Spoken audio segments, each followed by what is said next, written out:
What is going on, everybody, and welcome back to another Yu-Gi-Oh! Sevens episode review. Today, guys, we are going to be going over episode 46 of Yu-Gi-Oh! Sevens. I'm excited to get into a review as always, so without further ado, guys, let's not waste any more time, and let's get right into it.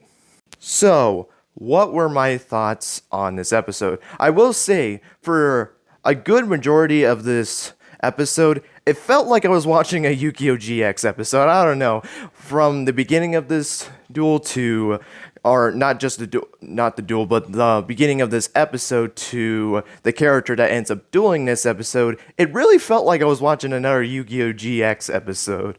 But you'll see in a minute why I say that. But the episode starts off with Luke, Roman, and Gagato all heading towards Maxima Mountain after what they found with Honto in their finding of Goha Double Six. So what they decided to do is to head to Maxima Mountain and go and confront these characters. And as they are walking towards Maxima Mountain, they stop by this abandoned playground looking area, and all you see is just these kids just laid out all over the feet or all over the playground, which was very, very concerning because we never seen something like this in Yu-Gi-Oh! 7. Just kids just looked absolutely horrifying. Like they just looked like they died on the playground. Like all of these kids, they end up getting up and they are just like brain dead at this point. Like this just turned into the dual ghouls from Yu-Gi-Oh! GX, where they would just stand up and all they wanted to do was duel. Now they had obviously different reasons because in GX, they basically had no mind on their own, and all they wanted to do was just to duel. And obviously, if you lost, you turned into a dual ghoul. And what was so bad about the NGX, you remember, it was because they had the wristbands on, and if they basically participated in any sort of duel, they ended up losing energy, and it was given to Yubel. So that was a different scenario. This was just because they thought if they can beat these teams, they can get themselves back into the tournament. Like they're so addicted into wanting to be in this tournament that they will do all means of dueling just to get their spot into the tournament. And Luke's like, that's fine. I can take them all on myself. And, he even gets a little bit overpowered when he sees all these kids coming right after him, and he kind of gets nervous, kind of wanting to try to do like in classic rock, paper, scissors, normally start out a duel, which is classic Yu-Gi-Oh! You always start the game with a rock, paper, scissors, or sometimes a coin flip, like you flip a coin, and if you call it, you get to choose first or second. That's how I used to do it back when I was a little wee boy. But they end up dueling off these dual ghoul looking. I shouldn't call them dual ghouls. I guess these kids that lost rush duels, and even the way they were talking kind of sounded like a dual ghoul, because in the dual ghoul scenario they kept saying duel, but these guys were just saying Goha Rush, just repeatedly saying that. Like they just looked like they were out of their mind, but they were able to defeat these kids. Not all of them, but they were able to defeat some of the kids, but there was just way too many for them to deal with. But then, out of nowhere, Yoshio and his crew, Bakuro's crew, and Metsuboro's crew came out of nowhere just to help them. Apparently, they got contact from Rinosuke that they needed help. They were heading to Maxima Mountain and going after Goha Double Six. In fact, oh my gosh, Rinosuke, what are you doing, my man? This dude literally shot an arrow and almost hit Nick in the head, as you kind of see an arrow in his cowboy hat, which, if that was any lower, I'm just saying this, Nick would have been dead, like deader than dead. But Yoshio and Bakuro end up fending off against these Goha Rush Duel zombie-looking guys, and had Metsuboro and the crew kind of help Luke and the crew, because of the fact that since they've been dueling so much going up against these guys, they're kind of just like getting tired. You can even see like Rook is all excited to go and duel. He has all of this energy, but Roman and Gakuto were kind of getting a little bit tired of dueling. They had been dueling so many kids that it was just kind of wearing them out. So you had the Metsuboro's crew kind of go with them to kind of help them out. But then we go away from them, and we go into the scene with Asana. They're at Maximum Mountain. They're actually at the entrance to the Maximum Mountain. You have Galleon and Schwer finally showing up, which how long did it take them to get down there? Like, it looked like Luke and the crew was not even that far away from it, but it seemed like it took them a very long time to get for Gallian and Schwer to get down there. And they had they basically had an equivalent to cars, where they had their machinery to drive them down there. I guess maybe you can't drive that fast. I have no idea, but they finally got down there, and they were saying like, oh, why are you just keeping this from us? But obviously, Asana was worried about them because they didn't want to get them in danger that they don't really know who it was. And, you have Caterpillar saying, like, oh, I was the only one that she really is. And Galliant kind of got mad about that. But, Asana was able to change that. They actually made Galliant and Schwer kind of like tear up a little bit. But they end up heading into Maximum Mountain, and they actually confront Goha Double Six, or one of the members of Goha Double Six, which, let me talk about these characters for a second. Probably the weirdest villains that we have gotten in this show so far. And apparently, from what we find out, there's 66 members of it, which I kind of feel dumb now for not thinking, oh, Goha Double Six, 66 members of the group. Like, I feel really dumb for not realizing that right away, but 66 members in their group. Yeah, these are not going to be very intimidating villains, I can already tell you that, because there's no way they're going to introduce 66 of these members. Maybe the main guy, I would say, maybe will have some relevance, but I feel like he's not going to be really much, in my opinion, of course. But after and they were even acting weird, and this is why I say it as well, because they were acted like they were some like gym teacher or something like that. Like they were just like, and it was funny is because they were doing like the chant like 6-6 go ha, 6-6 go ha, and every time they were doing the moves, a new person would come out, and Schwer thought it was like, oh, are they just multiplying each other? But Asana realizes that no, they were just behind him, which I don't know how that works, because there was one bigger guy during that whole thing, and I don't know how the heck he was able to stay behind someone and them not notice it, but Schwer even finds out that, oh, there's 66 members of this before the Goha 6 leaders, double six leaders said that there were 66 members in their group. But, which also, we got a designs for the Goha double six members, well, a couple of them, we got 6 designs on them, which the fit with the whole 6 theme. The main leader, I will just say, it looks like a Heartland from Zexal. I'm just saying that. It really does remind me of Heartland from Zexal by his design alone. I don't know. It's an interesting design. You have the little Goha logo on the top of his glasses, but other than that, that's just really what I thought of the character's design, because we never actually saw it in this episode because he was still wearing that weird G-looking helmet, or not G, it's actually a 6 this time because they have that little dash on the bottom of it. But they end up confronting them, and then Tiger comes out of nowhere. You hear some weird sound out of nowhere, and apparently there's Tiger just exploring Maximum Mountain because she thought something was interesting in there. You have the funny scene of Asana calling Tiger by her real name, and obviously she doesn't like that, and ends up blowing everyone back. And then Galliant actually gets blown back. He couldn't hold on to the structure that they were trying to hide behind with all the wind, and actually flies into the leader of the Goha Double Six, which that was probably the funniest part of this episode. I thought that was actually pretty hilarious. But she comes down and she kind of confronts them, and Asana is asking, what are you doing here? This is none of your business. But she basically said that she made it her business. But after a while, after that whole conversation, Goha Double Six tried to intervene. Obviously didn't like that, and they decided to actually teach them a lesson, and actually decides to duel him.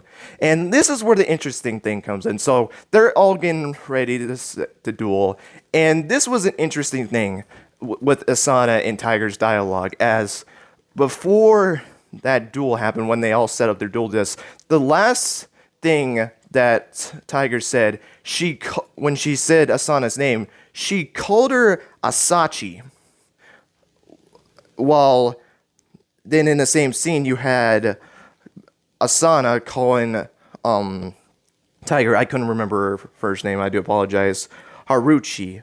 So I don't know what that's supposed to mean. I don't know what the chi is supposed to mean. I don't know if that's a sign of friendship or something like that. I don't know. That's a classic staple of Yu-Gi-Oh! That's just the first thing that comes into the top of my head. Or does the chi mean something else? I don't know. No character has been called that before where they had a chi at the end. Now, to be fair, this wasn't the first time this episode that actually happened, as when we get into it a little bit later, Nick actually calls Metsuboro Zuba, I think it was, or Sabu-chan or something like that. So there was some weird name calling that. I just don't understand. I don't understand Japanese culture and what they talk about or how they say stuff to people. So if anyone knows what that chi part of the name is, please let me know, because I honestly have no idea what that meant.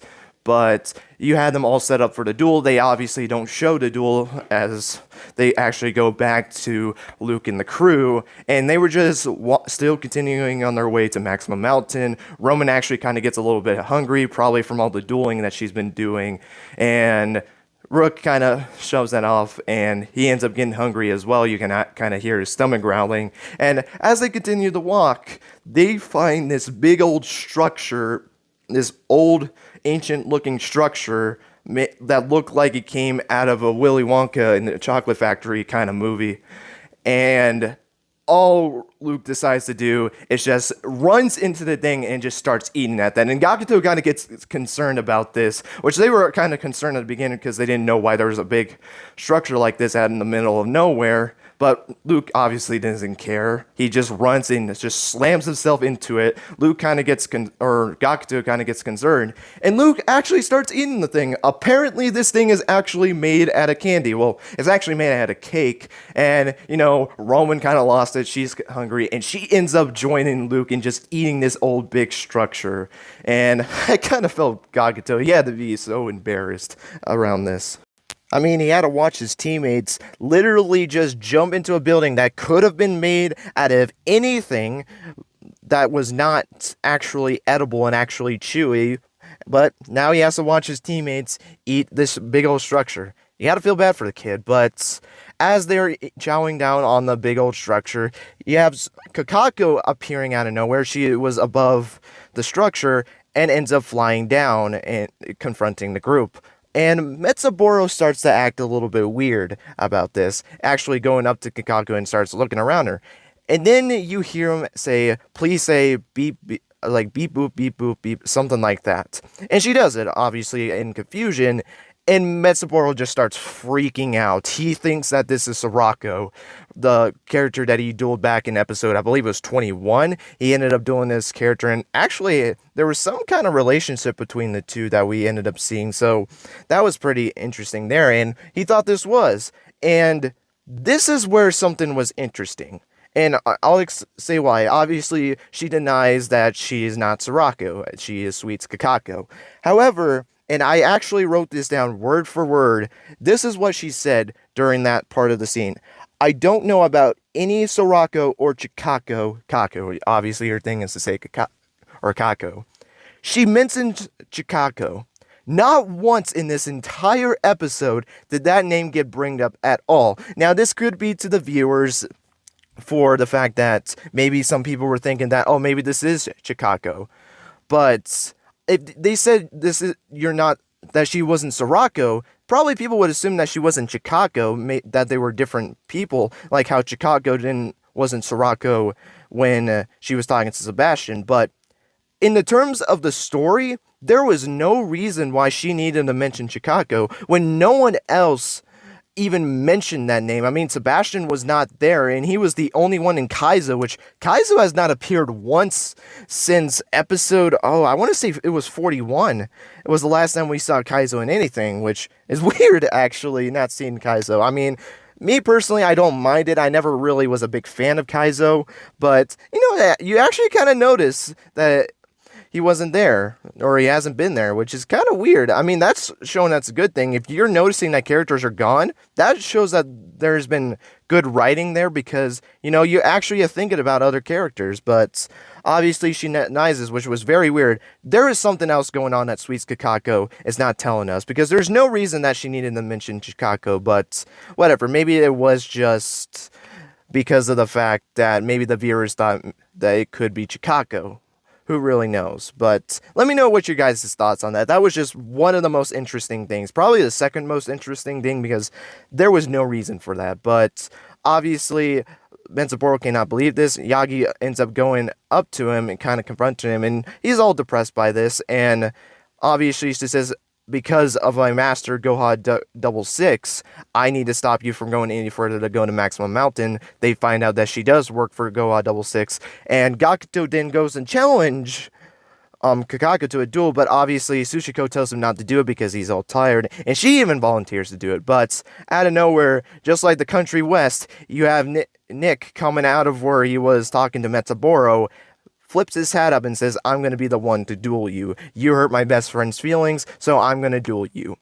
And that's where we get into the duel with Nick and Sweets Kakaku. The duel was okay. I mean, it was very interesting. I did like what they did with Nick's deck. I didn't know what they were really gonna do with this, which I'm not even kidding you. I really thought it might have been some kind of like meat deck. I thought they would try to do like a dinosaur meat route or like a fossil meat route to kind of go gym style, because you cannot tell me that this character doesn't look like a fan-made Jim Crocodile Cook if he had blonde hair and he got eye surgery. He literally looks like Jim Crocodile Cook, or at least to me he does. I mean, he even, like, well, he doesn't obviously have a crocodile, but he has these, like, big tongs. So I guess you can say that's the equivalent of Shirley, that crocodile he had on the back of on his back.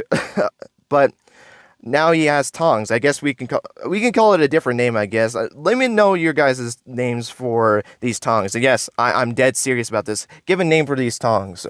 I really cannot think of names. I'm very bad at coming up with names, so yeah. The duel was fine. I liked Nick's deck. It basically brought back old monsters, like the old monsters that we saw was Battle Ox, Mystic Horseman, and Archfiend I think it was called Mermot, I believe it was. I'm very woozy on that card. The new ace monster you summoned, I don't know if that's a new card or not. I cannot on the top of my head think of what that card was, and I did try to research that, but I could not find anything, so it could just be an original card for Nick's deck. It has no reference to other card, but he did have reference to 3 other monsters, very old monsters in fact, so that was pretty cool.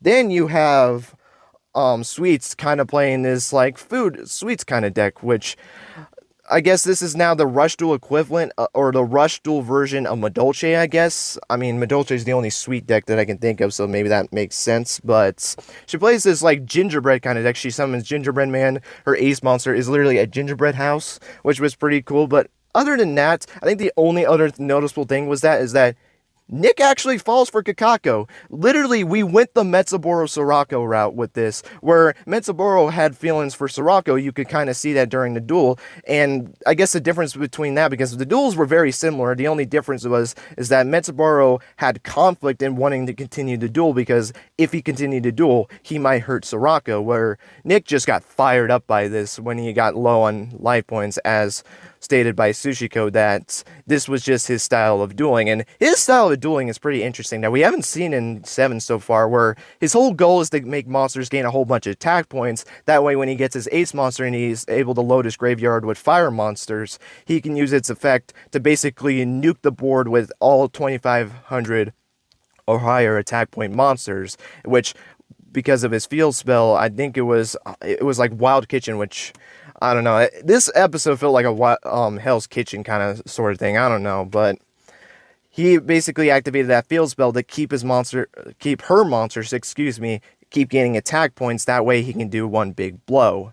And that's how he was able to win in a duel. He actually basically confesses to Kakaku as he asks to grill with her sometime. And she even says yes, so I guess ship confirm, I guess you can say. But obviously that ends up not working, because she actually has to go back to her time period, because apparently that's her own thing. So she basically did a Sorako thing and just decided to dip. So that was kind of funny there, but, you know, she ends up leaving, and, you know, you have Nick kind of getting upset with that. Metsuboro kind of comforts him, and that's basically how that whole scene ends. Then we get to Yuga and the crew. Now, this is what's very interesting about that. Yuga and his team didn't really do anything. They ended up coming to the ramen shop. They didn't go with them. They tried to research Goha 66 with Neo's abilities with Goha, and they couldn't find out who this group was. So, and then Roa kind of made fun of them for it. But, you know, they're kind of interacting with each other. They go into the ramen shop, and Roa looks behind him and sees this poster right behind him. Apparently for celebrities, and he goes to sign it, and he notices something about it, talking about becoming the next dual king. And that was very interesting to them because there would be no reason for something like that to be on the board. And then they go and confront the guy that works the shop, and all you just see from him was this weird smile, which looked really, really creepy. And Roa kind of gets concerned, and then Yuga just like is in shock. Something is going on with this guy. I don't know what it is, but there is something going on with this guy. I want to know your guys' thoughts of what do you think that whole situation is. I have really no idea what it can be, but I am very intrigued about this. But other than that, that's going to be it. There is nothing much else to talk about it. Though that in the Chicago thing was probably the most interesting thing. You had the whole dual ghouls, I guess you can say, for Sevens, and then you had barbecue versus sweets. Hey, a pretty interesting duo. And also, what is Sevens' thing with food? I don't know, but Sevens has just been on this weird thing with just food recently. I don't know what it is with it, but with that being said, guys, that is going to be it for this episode review. Hope you guys enjoyed. Let me know what your guys' thoughts are on this episode. Did you like this episode? Were you in the middle of this episode, or did you not like this episode? And let me know what you thought about that weird thing with Sweets mentioning Chicago. Maybe it's me overlooking something. Maybe it was just for the viewers. Let me know your guys' thoughts on that. Let me know your guys' thoughts on the duel. And let me know what your guys' thoughts are on that old guy that works at the ramen shop. Very interested to see what your guys' thoughts are on that. But guys, that is going to be it. Thank you guys so much for watching. And until next time, guys, take care and have yourselves a great rest of your day.